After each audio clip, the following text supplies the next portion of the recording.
Let's be real. In the last few years, one piece of tech has just completely changed the game. ChatGPT. It's maybe the biggest invention of our lifetime, but it also might be the most dangerous. And look, that's not just some random internet hype. That warning, more dangerous than nukes, that comes from somebody who really ought to know, Elon Musk. And get this, he was one of the original co-founders of the very company that built ChatGPT. Okay, so you've got this terrifying warning from one of its own creators, right? But ChatGPT isn't some tiny niche experiment. No way. It basically is the market. We're talking a staggering 80% share. So that's the real question here, isn't it? How did an idea that's both so revolutionary and maybe so dangerous just completely take over the entire world? All right, to really get this, we gotta rewind the clock. Let's go back to 2015. You gotta remember, back then, powerful AI was pretty much just sci-fi stuff. It was locked away deep inside the mega labs of companies like Google and Facebook. So this is where the story gets really wild. You have this group of tech visionaries. We're talking Sam Altman, Elon Musk, the big names. And they decide to do something that sounds kind of nuts. They wanted to create a rival to the tech giants, but here's the kicker, as a non-profit. I mean, their whole mission sounded almost utopian.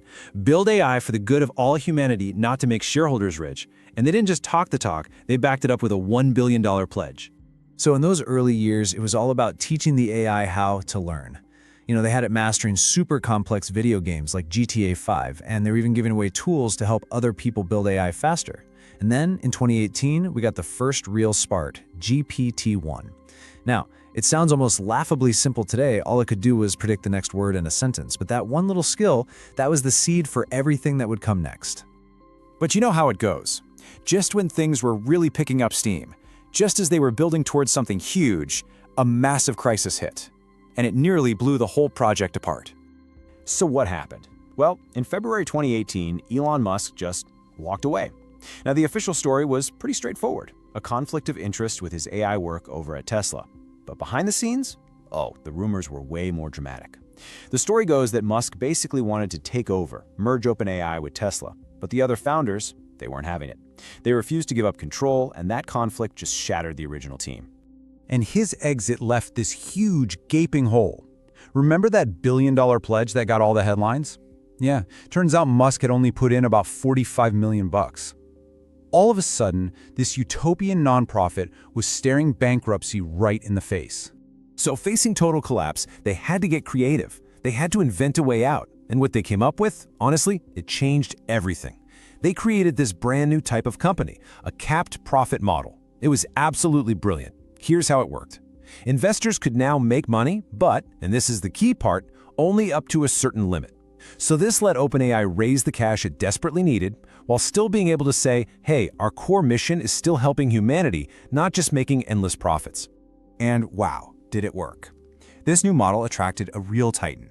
In 2019, Microsoft swooped in and invested $1 billion. And they didn't just bring cash, they gave OpenAI the keys to their global supercomputing empire. All of a sudden, the game was back on, and it was bigger than ever. Okay, so now they've got fresh funding and some of the most incredible computing power on the planet. The pace of innovation just went into total overdrive, leading straight to the explosion that, well, we all saw. With Microsoft's power in their corner, things started moving incredibly fast. In 2019, they came out with GPT-2. This thing was so good at writing like a human that they were actually afraid to release the full version. They were worried it would be used to create a tidal wave of fake news. Then, just a year later, came GPT-3, which was like a quantum leap forward in power. The only problem? It was still way too complex for your average person to actually use. It was a tool for coders, not for the rest of us. So, think about it. They had this unbelievably powerful engine, but it was like a Formula One car that almost nobody knew how to drive. The tech wasn't the problem, it was the interface. And that led to the big breakthrough question. What if we took all this almost godlike power and put it inside something anyone could use? Something as simple and friendly as a chatbot. So on November 30th, 2022, they did it. They released ChatGPT to the world, and what happened next was frankly historic. I mean, just look at these numbers. It took Netflix 3.5 years to get its first million users. Instagram, 2.5 years. ChatGPT hit 1 million users in just 5 days. Nothing, and I mean nothing, in the history of software had ever grown that fast. It was insane. So how on earth did they do it? What was the magic formula? Well, it really came down to three things. Number one, simplicity. It was so easy, anyone from a kid to your grandma could use it. Two, it was free. No paywall, no credit card, just pure experimentation for millions of people. And three, and this was absolutely crucial, it felt human. For the very first time, it felt like you were having a real back-and-forth conversation with an AI. People were so blown away, they started sharing their chats everywhere, and the internet just exploded with memes declaring Google is dead. But this kind of unprecedented overnight success, it came at a huge price, and it created a whole new set of massive, massive challenges for the company. Suddenly, success meant they were fighting a war on three different fronts. First, the technical front. The AI would hallucinate, which is a polite way of saying it would just confidently make stuff up, like a pathological liar. Then there was the ethical front. I mean, it was trained on the entire internet, so of course it sometimes reflected the absolute worst of our biases. And finally, the financial front. The cost of just keeping the lights on, of running the servers, was a ticking time bomb. Just how bad was that financial time bomb? Well, estimates put the cost at around $700,000 a day. The cash burn was so intense that the CEO, Sam Altman, actually admitted that every time a user was polite and typed please or thank you, it was literally costing the company real money in computing power. And right when OpenAI seemed its most vulnerable, their biggest nightmare came true. Google announced its own competitor, Bard.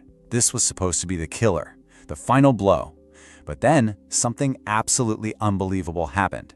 During its very first public demo, Google's AI made a simple, embarrassing factual mistake.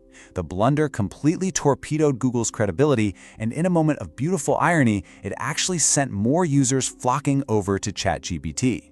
And that brings us right up to the modern day, the most recent chapter of this story. We're talking an escalating AI arms race, a shocking internal power struggle, and a pretty sobering warning about the technology's darker side.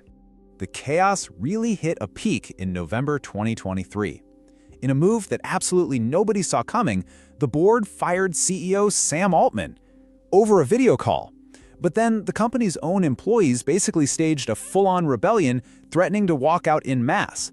The board's coup just collapsed, and only 5 days after he was fired, Altman was right back in the CEO chair.